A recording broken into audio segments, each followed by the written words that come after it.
And we have some breaking news as well we need to get to here about the president's efforts to keep his tax returns, his tax records private. We're going to go to NBC News investigative correspondent Tom Winter with the news here. Tom, what can you tell us? Sure. So basically, the Manhattan District Attorney's Office, which brought this grand jury subpoena against the president's tax preparer, Mazars USA Limited, back last fall, looking for the president's tax documents, not just his tax returns, but the documents that make up those tax returns. And that sparked the legal fight that went all the way to the Supreme Court. Of course, last week, the president and his attorneys filed a second amended complaint, basically saying, OK, the Supreme Court's made its ruling, but we're allowed to challenge the subpoena on grounds that you or I or anybody watching us could normally challenge those grounds. Now, today, the district attorney's attorneys, Cy Vance's attorneys, have filed a motion with the court to dismiss that second complaint, essentially telling the judge, look, these are recycled complaints by the president.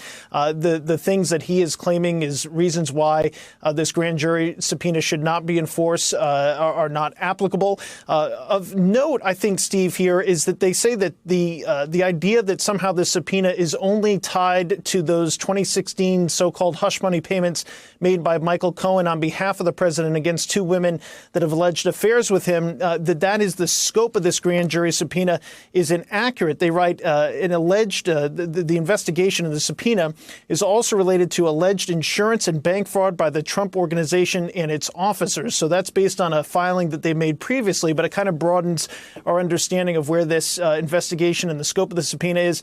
In addition to that, they also address the president's concerns that this subpoena has to do with documents that are outside of New York and outside of Manhattan, thus outside of the grand jury here in New York City. They said that that's not true. The focus of this is the Trump Organization, and even though they may do business in other parts of the country and, in fact, other parts of the world, it's headquartered here, and it's been headquartered here throughout the entirety of the period where the documents have been requested. So basically here you have the Manhattan District Attorney's Office saying, you know what, Your Honor, enough is enough. This process continues to be delayed. We're going to have statute of limitations concerns. Even if we get the evidence, we're not going to be able to move forward with it. So it's time to bring this to an end, to dismiss the president's claims, and for us to move on. The president had claimed that this was an overbroad subpoena that was brought in bad faith, and today's filing addresses the bulk of those concerns, Steve. And very quickly, Tom, do you have any sense of the timetable here? The Manhattan DA is making its case, asking this of the judge. Any sense when you get an answer?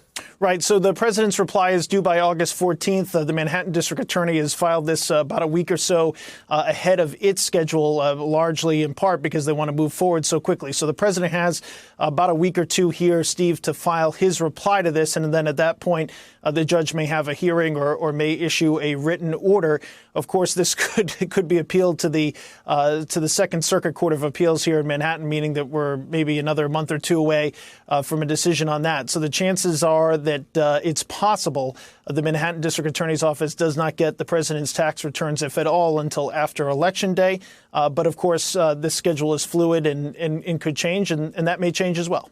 Hey there, I'm Chris Hayes from MSNBC. Thanks for watching MSNBC on YouTube. If you want to keep up to date with the videos we're putting out, you can click subscribe just below me or click over on this list to see lots of other great videos.